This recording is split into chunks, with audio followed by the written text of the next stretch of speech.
నమస్తే, welcome to our channel. AP ముఖ్యమంత్రి నారా చంద్రబాబు నాయుడు గారిపైన అనుచిత వ్యాఖ్యలు చేసినందుకు కానీ అంబటి రాంబాబుని అరెస్ట్ చేసిన సంగతి తెలిసిందే. మరి అంబటి రాంబాబు అరెస్ట్ ఏంటి, మరి రాష్ట్రంలో కుల రాజకీయాలు ప్రేరేపించే విధంగా కామెంట్స్ చేయడం ఏంటి, అసలు ఈ పరిణామాన్ని ఏ విధంగా చూడాలి తెలుసుకునే ప్రయత్నం చేద్దాం. దీన్ని విశ్లేషించడానికి మనతో పాటుగా ఉన్నారు ఏపీ కమ్మ కార్పొరేషన్ డైరెక్టర్ అరసమెల్లి శ్రీనివాస్ గారు. నమస్తే సార్. నమస్కారం. అంబటి రాంబాబు అరెస్టు గురించి ప్రస్తుతం ఏపీ రాజకీయ వర్గాల్లో పెను దుమారంగా మారింది సార్. వాళ్ళ నాయకులమ్మో ఆయన అరెస్టును ఖండిస్తూ ఇది ఒక అక్రమ అరెస్ట్ అంటూ వాళ్ళు మాట్లాడుతున్నారు. ఇంకో పక్క చూసుకున్నట్లయితే ఈ అరెస్టును అడ్డం పెట్టుకుని రాష్ట్రంలో కుల రాజకీయాలు చేయడానికి చూస్తున్నారు. ఇది ఎంతవరకు కరెక్ట్, అసలు దీన్ని ఏ విధంగా చూడాలంటారు? వాళ్ళు కుల రాజకీయం చేయలేరు, ఎందుకంటే ఎవడ భయపడక్కర్లేదు. వాళ్ళు ఆ కార్డు తీసి దాన్ని అడ్డం పెట్టుకుని అధికార పక్షాన్ని బెదిరించడానికి ప్రయత్నాలు ఎప్పటికప్పుడు చేస్తూ ఉంటారు. ఏ రకంగా కుల రాజకీయం చేస్తారండి వాళ్ళు? అంబటి రాంబాబు ఏ పార్టీ, అతను కుల నాయకుడా పార్టీ నాయకుడా తెలియదే జనాలకి.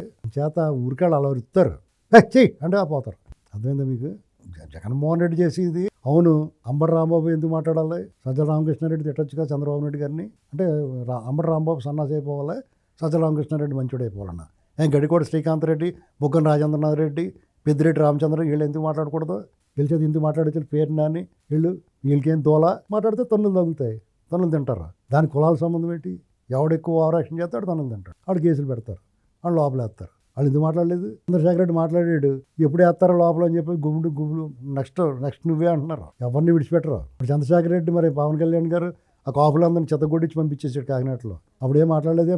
ముద్రగడ పద్మనాభం ముగిసిన చరిత్ర. ఆయన గురించి ఎక్కువ మాట్లాడకూడదు. పెద్ద ఆయన గౌరవించాలంతే. ఏదో మాట్లాడుకుంటుంటే పెద్ద ఆయన అనుకోవాలి. వీళ్ళు విశ్వ ప్రయత్నం చేస్తారు. కాపులకి రిజర్వేషన్ అక్కర్లేదన్న జగన్మోహన్ రెడ్డి రుచి వాళ్ళకి ఏంటండి. కాబట్టి ఇక్కడ కులాల సంబంధం ఉంది. ఇక్కడ ఒక ముఖ్యమంత్రి గారిని ఒక నాయకుడు మాట్లాడాడు, ఆడు మోహం పగిలింది, అంతే సింపుల్. సార్, ఏది జరిగినా సరే, ఏ పరిణామం జరిగినా సరే ఆంధ్రప్రదేశ్లో మనం పాస్టర్ ప్రవీణ్ ఉదాంతం నుంచి చూస్తున్నాము. ఇప్పటి వరకు కూడా దాన్ని ఒక కులానికి ఆపాదించో, ఒక మతానికి ఆపాదించో, రాజకీయ లబ్ధి ఏ పార్టీ వాళ్ళన్నా సరే, ఇక్కడ పార్టీలకు అతీతంగా మతపరమైనటువంటి కులపరమైనటువంటి రాజకీయాలను ప్రేరేపించడం ఎంతవరకు కరెక్ట్? ఇక్కడ జనాల పట్ల వీళ్ళ అభిప్రాయం చాలా చులకనగా ఉందండి. జనాలు తింగిరోళ్ళు అనుకుంటున్నారు వాళ్ళు. ఆ ఓల్డ్ స్ట్రాటజీ, పాత సిలబస్ మారిపోయింది. ఇప్పుడు ఆ పాత సిలబస్ పట్టుకుంటే పేలైపోతారు పేసవారు వాళ్ళు. అవన్నీ కులం కార్డు, మతం కార్డు, ప్రాంతం కార్డు, రాయలసీమ నీటి హక్కుల వేదిక ఇలాంటివి ఓవర్ యాక్షన్ చేస్తే పనిచేయరు కదా. జనాలంతా ఆ ఇన్స్టెంట్గా తయారైపోయారు. అంత అవివేకులేం కాదు. బాగా అప్పటికి 10-20 ఏళ్లలో చాలా మార్పు వచ్చేసింది ప్రజల్లో. అప్పుడప్పుడు పొరపాటు పడతారు అనుకుంటా, ఆ పొరపాటు ఏదో పడిపోయి ఇంకెప్పుడు పడకూడదురా బాబు అనుకుంటున్నారు. ముఖ్యంగా తెలుగుదేశం పార్టీకి వీళ్ళు ఊరికే కాపులన్నీ అదని ఇది మాట్లాడతారు. తెలుగుదేశం పార్టీకి బలహీన వర్గాలు బీసీలు ఎంత స్ట్రాంగ్గా హోల్డ్గా ఉంటారు, కాపులు కూడా అంతే హోల్డ్గా ఉంటారు. ఈ పార్టీ ఎప్పుడు గెలిచినా సంపూర్ణ విజయం. గీటురాయి ఉభయ గోదావరి జిల్లాలు, పాత తూర్పు పశ్చిమ గోదావరి జిల్లాల్లో సంపూర్ణ విజయం వస్తుంది టీడీపీకి. కాపులు లేకుండా వస్తుందా? కాపులు బీసీలు లేకుండా వస్తుందా? ఏంటండి ఊరికెళ్ళి ఎన్ని రికార్డింగ్ డ్యాన్స్లు వేసినా పని జరగదు. వాళ్ళు ఎప్పుడు ఓడిపోయినా వాళ్ళ విధాన నిర్ణయాలు కార్యకర్తలు దూరమైనప్పుడు ఓడిపోయారు తప్ప కార్యకర్తలు అందరూ కలిసి కట్టుకున్నట్టు ఈ వర్గాలు ఎప్పుడు దూరం అవ్వలేదు.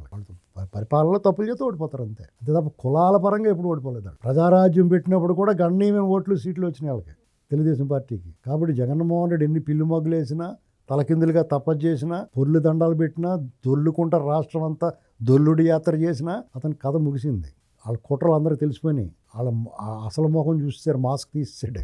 అర్థమైపోయిందండి. అంటే కూటమిని స్ట్రైట్గా ఎదుర్కొనే సత్తా లేక రాజకీయంలో ఇది ఒక రాజకీయ చాణక్యం అనుకోవచ్చా సార్? ఇలా కులాలను అది చాణక్యమేటండి, సన్నాస్తానం. నువ్వు దమ్ముగా ఈ ప్రభుత్వం తప్పు చేస్తుంది, చంద్రబాబు నాయుడు గారు మీరు తప్పు చేస్తున్నారు, ఇది కరెక్ట్గా, ఇది ప్రజా వ్యతిరేక నిర్ణయం, ఇది ఇలా చేయాలి అని చెప్పి దమ్ము లేదు నీకు. వాళ్ళేం తప్పు చేయట్లేదు కాబట్టి నీకు వేరే దారి లేక వంకలైన డొంకెట్కి వేసినట్టు ఇలాంటివి పెడుతూ ఉంటాడు. నిన్నటిదాకా అంబటి రాంబాబు మరి చంద్రబాబు నాయుడు గారిని కాపు నాయకుడిగా తిట్టాడా, వైసీపీ నాయకుడిగా తిట్టాడా చెప్పమనండి. యోగి రమేష్ లోకేష్ గారిని ఏ నాయకుడిగా తిట్టాడు?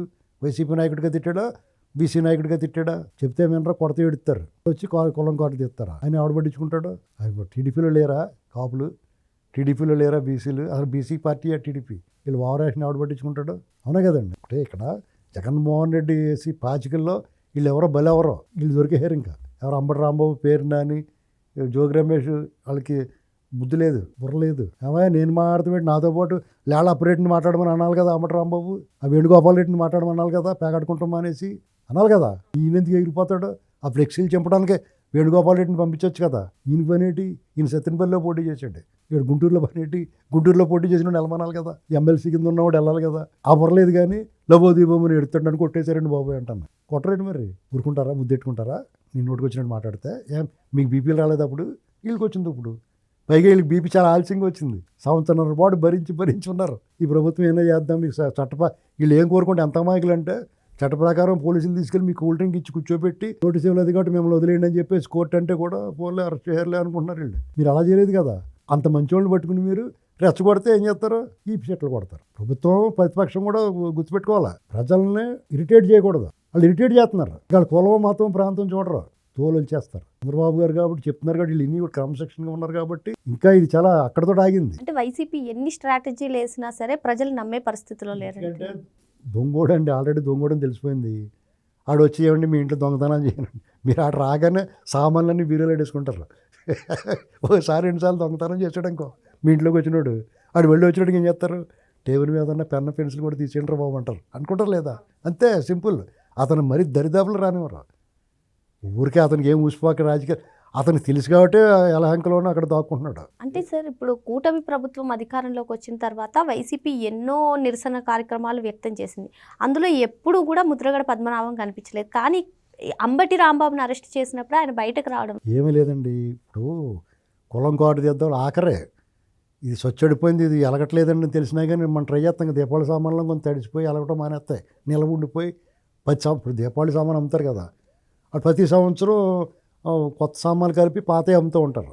అలా ఒకటి అలా ఉండిపోయింది అనుకో 10 ఏళ్ళు, అది ఎలగదు. అలాంటి ముద్రగడ పద్మనాభం గారు పనిచేయదు, అస్త్రం అయిపోయింది. ఆయనకి మౌనంగా ఉండి పెద్ద మనిషి తర కూర్చుంటే మంచిది.